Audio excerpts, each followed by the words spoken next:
Assalamualaikum warahmatullahi wabarakatuh. Perkenalkan, nama saya Rahai Febrianti dari kelas 6B, Program Studi Teknik Informatika. Pada video kali ini, saya akan mendemonstrasikan tahap awal analisis keamanan website, yaitu mengidentifikasi kerentanan menggunakan teknik Google Dorking dan manipulasi parameter URL. Langkah pertama, saya menggunakan browser Microsoft Edge dan menggunakan pencarian dengan teknik Google Dorking. Di sini saya memasukkan doc.in URL /distyle.php id. Tujuannya adalah untuk memfilter pencarian dan secara spesifik mencari website-website yang menggunakan parameter id secara publik pada struktur URL-nya.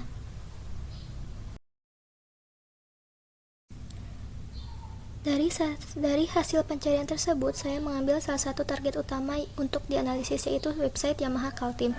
Untuk mengecek apakah parameter URL ini memfilter input dari pengguna, saya menyuntikkan karakter kutip tunggal atau %27 di akhir URL.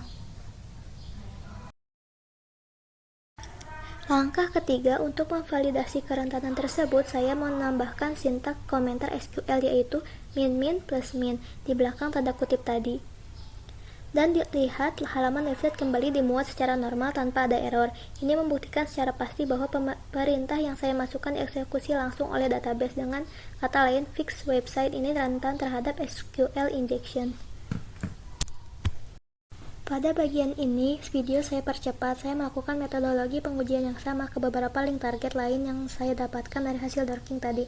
Saya masukkan tanda kutip untuk mencari celah, lalu memvalidasi dengan sintak komentar. Hasilnya beberapa website ini menunjukkan pola kerentanan yang sama dengan target utama tadi. Setelah menemukan kerentanan pada URL, langkah selanjutnya saya beralih ke fase footprinting untuk memetakan infrastruktur target. Pertama, saya membuka command prompt dan menjalankan perintah ping ke domain yamahakaltim.co.id. Tujuannya adalah untuk menerjemahkan nama domain tersebut dan mendapatkan alamat IP publik yang digunakan oleh server.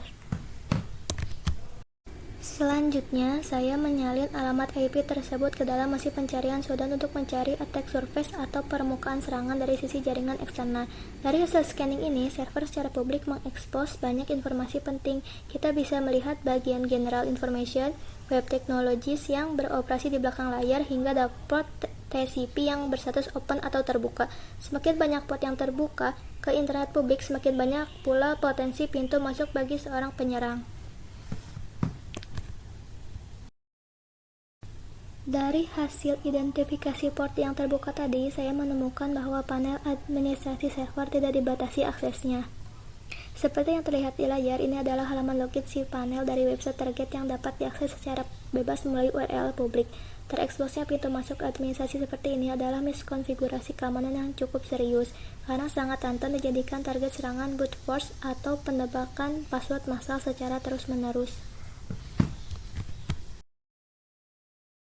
Setelah memvalidasi kerentanan pada URL melalui dorking, saya melanjutkan ke tahap analisis lapis kedua, yaitu mengevaluasi konfigurasi HTTP security header.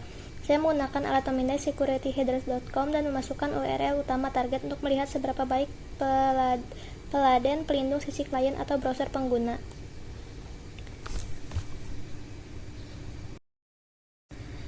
Dari hasil pemindaian website, target mendapatkan skor keamanan D.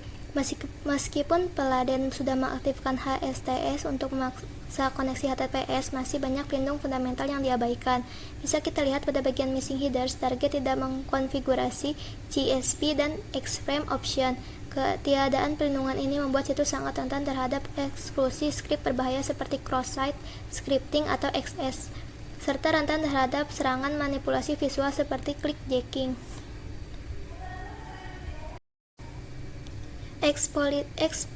Eksploitasi tersebut menjadi semakin berbahaya jika kita melihat ke bagian raw headers.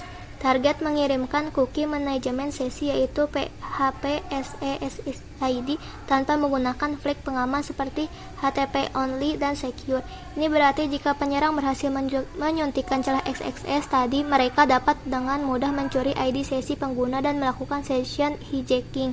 Terakhir, terjadi information disclosure di mana peladen secara eksplisit membocorkan identitasnya, yaitu Apache, yang tentunya mempermudah penyerang dalam merancang serangan yang lebih spesifik.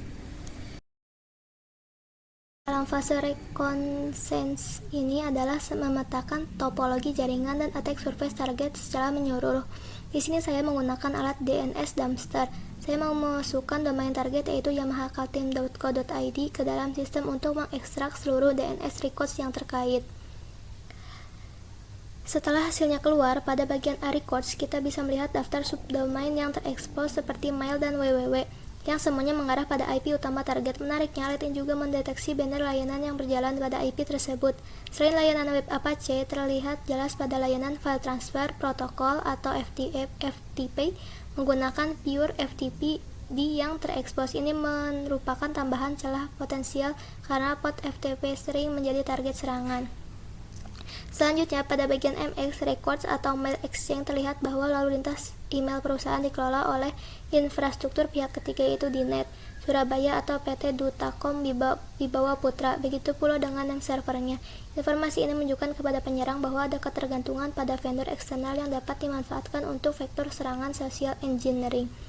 Sebagai kesimpulan, pemetaan visual dari DNS Dumpster ini membuktikan bahwa attack surface sebuah instansi tidak terbatas pada satu website utama saja, melainkan meluas hingga ke subdomain, port FTP pendukung, dan server email pihak ketiga. Jika salah satu rantai ini memiliki konfigurasi keamanan yang lemah, maka seluruh sistem dapat terkompromi. Penjelasan dampak dan rekomendasi mitigasi yang lebih komprehensif telah saya susun di dalam laporan PDF.